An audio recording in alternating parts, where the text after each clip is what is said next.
You're listening to the Integrative Health Simplified podcast with Carrie Cootie, pharmacist turned integrative health practitioner.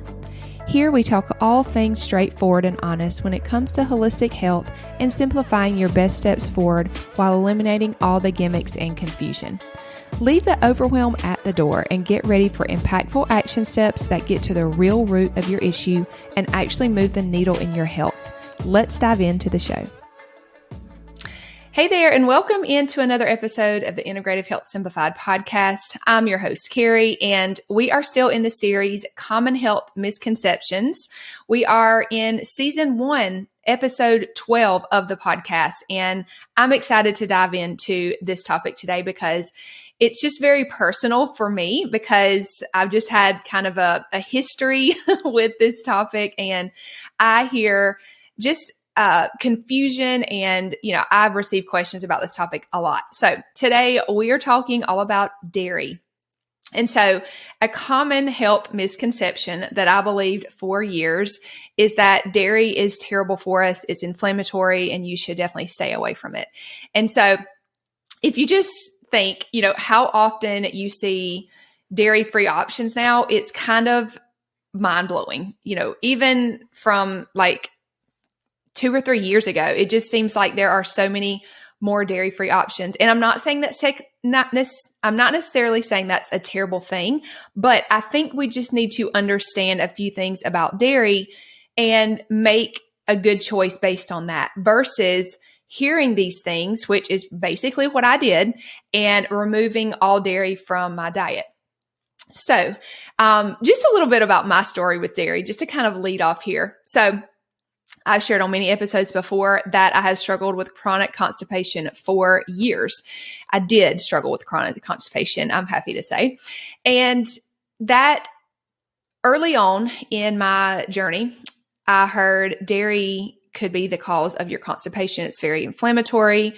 And so to me, that was a really easy way of saying, okay, I'm going to do this for my health. I'm just going to go dairy free.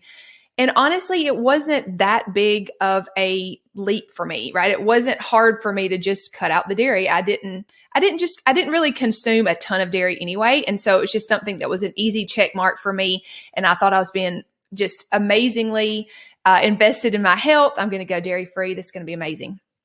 Well, I didn't really put 2 and 2 together that, it kind of helped at first, but then, it didn't fix my issue, yet I still continue to do it. So just sharing these things with you because I'm human too. And anything that I've talked about on this podcast and will talk about, I've done myself. So don't feel bad if you're like, yeah, that's definitely me. So it wasn't until about a year ago when I really learned a lot that I really needed to unlearn. And this was definitely one of those things. And so dairy is often something that is quick to go from your diet if you feel like you're really investing in your health. I'm going to go dairy free. I'm going to go, all these things free. We have like a mile long list of things on food now, like gluten free, dairy free, soy free, all of these things. And I'm not saying they're bad. I'm just saying it's very common to think I'm just going to eliminate dairy from my diet and I'm going to be a healthier person. So I'm just going to give you some information. You can make your own decision, certainly, but I think it's good to realize these things, understand them, and then make the best decision for you. So first thing we have to realize is that when we hear the word dairy, we have this overarching thought behind it. Like there is just one kind and type of dairy, but there's actually a very wide variety of dairy products and types of dairy. Another important thing to understand is that we need lactase enzymes to digest lactose, which is found in dairy products. And lactose intolerance is quite legitimate. So nobody was designed to break down lactose in isolation. So raw unpasteurized dairy has 2 vital enzymes, which is the primary way people consume dairy for hundreds and hundreds of years is raw and unpasteurized. So that type of dairy has 2 enzymes, which are lactase and lactose. So both of those are components that are needed to break down, absorb, and assimilate dairy in the way that our body would digest it best, let's say. So when we pasteurize dairy, it actually removes the lactase enzyme, which makes it really hard for our bodies to know what to do with the lactose enzyme. So in knowing that, it would make sense why pasteurized dairy would definitely have the capacity to create inflammation in the body if those enzymes can't be broken down properly. And so we're talking a minute why some people do fine with pasteurized dairy and some people don't. But first, I think it's important to remember that milk has incredible nutritional value. It's loaded with calcium. It has fat-soluble vitamins. It's actually the perfect balance of macronutrients, fat, carb, protein. It's the perfect balance. Not to mention that it has been consumed for all of human existence. It's something that the Lord gave us, right? I think it's important just like fundamentally to remember that whenever we kind of fall into this trap of just taking something somebody said off the internet and believing that it's true. So why has dairy been called evil or inflammatory? Like, why has it gotten all of these bad raps? So I'll give you 3 different things to consider. Most modern dairy is fortified. So sometimes the reaction that we're having if we have tried milk and we have a bad reaction to it is actually the fillers or the synthetic vitamins, or because of poor farming practices, of course, how the animal was raised, what they're fed, those types of things. Second, like we talked about above, pasteurizing milk, what grocery store milk is. I'm just going to kind of put a label on that, right? If we think about milk, we think about maybe milk from the grocery store. Most all of that has been pasteurized, which lacks the lactase enzyme to break down the lactose.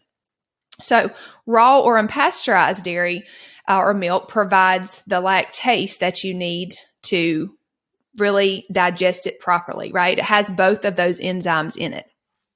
Third reason is because a lot of people have in blood sugar imbalances. They're eating too many PUFAs, which are polyunsaturated fats. That would be like a bunch of nuts and seeds and highly refined oils, maybe too many veggies. They're having a lot of gut issues. All of those things kind of really make it hard for our body to digest the things that are in milk, right? So we can have some reactions to them, some unwanted reactions, but it's really not the milk's fault. Okay. So just a few other things to consider. Mineral balance really plays a part here, or it can as well. So copper and vitamin A in the form of retinol, magnesium, and protein. Like if we are deficient in some of those, we can really have a hard time digesting milk or milk products. And of course, I mentioned that we need the lactase enzyme to break down the lactose. Our body actually makes lactase in our small intestines, but things like low thyroid function, lack of progesterone, small intestinal irritation can impair that. So our body actually does make that enzyme, but a lot of times we don't make enough because of those things. And so that can really be why some people do fine with pasteurized dairy and some people don't. It just kind of depends on a lot of different factors. This is actually why parasites can be a really big reason why people have a dairy intolerance, because it does affect some of the things I mentioned above. And so therefore it's just basically, not helping out with our body digesting foods in general, and dairy can be one of those. So it makes sense why gut support and rebalancing our gut can be a really big deal and be huge in our body's ability to be able to process dairy. So one other thing to consider in here is that sometimes it's just an issue of eating more in general. That in itself can help our thyroid. It can help our digestive system. And it really gives us the energy that it gives our body the energy that it needs to have all these processes run smoothly. And that might not be, something to consider in your journey, but undereating can naturally cause us to not get enough nutrients in general, which can affect us for the reasons I've stated. So what is the possible solution? Stick with me here. I'm also going to give some idea of how you can look to see what milks might be best if you want to look for a better source of dairy, or if you just want to start, adding in dairy in small amounts to see how you do with it, which ones will be best. So hold on, I'm going to give you that list in just a sec. But Some of the possible solutions here. Number one, if you're consuming a lot of nuts and seeds, nut and seed products, grains, oils high in polyunsaturated fats, which oxidize in the body really quickly and can cause inflammation. If you're just eating a lot of like conventionally raised chicken or turkey or just meat in general, if you're drinking a lot of alcohol, if you're eating a lot of leafy greens and cruciferous veggies, that might just be making it to where your digestive system is not where it needs to be. And this in itself can actually make it really hard for our body to digest in general, but definitely dairy. That's number one, just for some things for you to think about. Number two would be just to maybe focus a little bit more on saturated fat through well-sourced animal protein. Even sometimes including more coconut products can really help because they do contain that saturated fat that can really give us some good nutrition that way. Including quality carbs like honey and fruit and maple syrup, root veggies, even eating a raw carrot salad daily, which I actually have a blog post on that can tell you a little bit why that might be good. It really helps us to digest in general better. Prioritizing things like nose to tail eating, utilizing the whole animal. That's what the nose to tail eating means. This will be things like bone broth, collagen, gelatin, liver. Basically, I think sometimes we have just gotten into these habits of only eating muscle meats like chicken breasts, but that really lacks some of the benefit that eating nose to tail or utilizing the whole animal can really give us. So that's something that can really help you in general, but really in this area as well.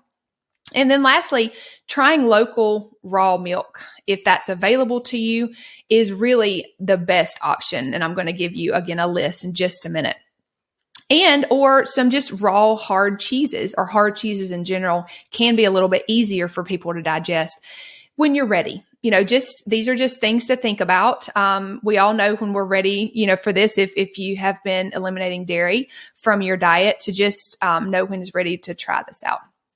So I think that giving you a list to start with and just to consider when you think about dairy as a whole. I hope you kind of learned a little bit with the things that I've shared and you can really make a more informed decision. But I wanted to give you that list and it will be in the show notes as well if you just want to screenshot it, just to help you try to make the best decision for you for your area and what you can get. So here's the list for you. Number one, best milk would be local, raw, A2, which is there's two different types of dairy, A2 and A1, depending on what cow it came from. But A2 is best. It's most easily digested, I should say. Grass-fed and organic with absolutely no additives. So I think it's really important to also just note here, local and raw is absolutely going to be the best option. Sheep and goat milk actually fall into this category and are wonderful choices. So keep your mind open to this. I know some of you might be like, raw milk that hasn't been pasteurized kind of freaks me out. Listen, do your research. I'll also include a few other ways that you can research and just learn more about this and actually find one in your area. I will include that in the show notes and in the description of this video. So that's absolutely number one, best choice. Number two would be organic, grass-fed, low-temp pasteurized. So it's been pasteurized, but at a very, very low temperature, which doesn't really kill off all of the good lactase enzymes in there. And it's non-homogenized. Homogenized just means that it's shaken really, really, really at a fast pace, and it actually blends the cream and the milk together. And so that's why you'll notice if you get raw milk, you actually have a really heavy cream line because it hasn't been homogenized. So that is one option. Number three, best source of dairy would be grass-fed, organic, additive-free, store-bought. These are brands like Maple Hill. That's one I can get pretty local to me. I can find it usually at Kroger and Publix. And then Kalona is another one that is more widely available, but Maple Hill is the one that I've seen. So you'll notice if you turn over that carton and look at the ingredients, it does not have any vitamin D added. It has nothing added to it because most milks at the store have additives. They might even have gums and different things, preservatives added to it. So that would be the third best choice. And then fourth would just be organic with no additives. Again, you really need to look on the ingredients list because they're very sneaky. So those are the top four. Obviously, those are the ones that I'm trying to prioritize, but I wanted to continue this list. Number 5 would just be conventional whole milk with no additives. Then number 6, organic milk with additives. Number 7, conventional milk with additives. And obviously there is going to be some milk alternatives. I wanted to give you some ideas on which one of these would be best, because I feel like there are some people that just cannot tolerate dairy. And so hope that you got some information from the things that I shared above, just to kind of process, what might be going on, because I think it's important to know that you should be able to process dairy. There's a reason why you can't. So I'll just leave you with a few ideas on milk alternatives. I really like to prioritize coconut milk if I'm not going to do regular dairy. I really like to try to find the cleanest type of coconut milk I can. I actually have one linked in my Amazon store. It's called Aroy D, AROY-D, and it's nothing but just plain coconut milk. There's nothing added. That's probably the best one that I've found. Now, Native Forest is another good one that you can find. That I know they have that on Thrive Market, which is another place that I like to get a lot of clean pantry staples. So I will include my link for Thrive Market. Also, those are my top 2 non-dairy alternatives that I like to, add in smoothies or cook with, or whatever I might be doing if I don't want to add in dairy. I usually get raw. If I don't have raw dairy, it's not always available. So those are just my recommendations on that. Now, I will just leave you with one other thing to think about. A lot of people like to drink almond milk, and almond milk is something I used for years. So I just want to say I'm with you if you just like, I've got almond milk in my fridge right now. I just want you to consider switching to something like a coconut milk, or trying a little bit of raw dairy if you can get that, or just trying to think about not only drinking almond milk, because it's a little bit hard on our body to process. It also is very high in PUFAs, which are polyunsaturated fats, which means that they easily oxidize in the body, and they can cause inflammation and different, damage to our cells. Also, you have to consider nuts have phytates and lectins, which are actually anti-nutrients, and they can cause a lot of gut irritations, which again, this is so ironic, right? I was having gut issues. I cut out dairy and I replaced it with almond milk. So you live and you learn, and then you do different. So also another thing is that almonds and just almond milk can be a little bit hard on the liver. I already mentioned the gut, but it can be hard to process. So that's just something to consider when so many women, especially I see, have an overburdened liver.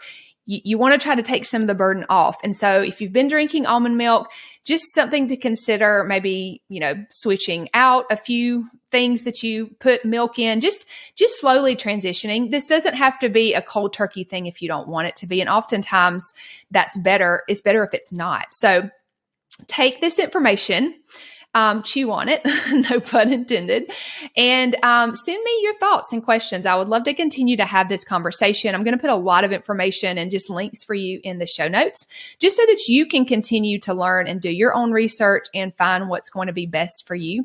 I hope you've enjoyed this. I really think that this is a special episode because there are so many questions around dairy, and hopefully this answers some of those for you. Again, if you have additional questions, I'm totally open to continuing the conversation. You can look for ways to connect with me in the show notes and also in the description of this video. See you guys on the next episode. If this episode has served you in any way, I would love it if you'd share any aha moments or takeaways over on Instagram and tag me at Carrie Cootie.